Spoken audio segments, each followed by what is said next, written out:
Follow these steps to install the handle on your Spectra cooler. You will need your machine's handle and the 4 screws that were packaged with the handle. These pieces are wrapped inside the machine.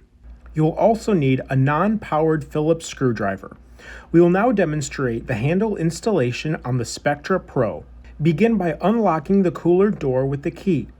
Open the door. Peel off 4 plugs, 2 up here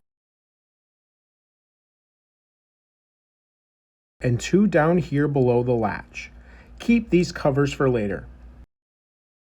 Find the power cable on the handle and connect it to the power cable on the front of the door.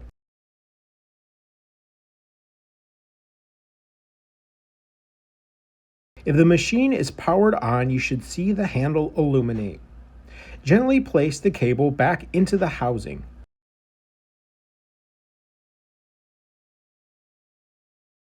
Hold the handle in place while opening the door.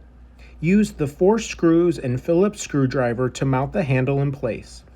Place the screws inside the door.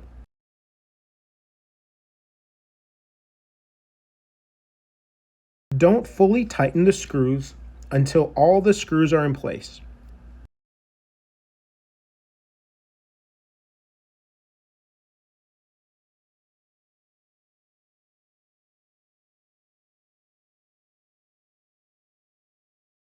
Then place the black covers back on.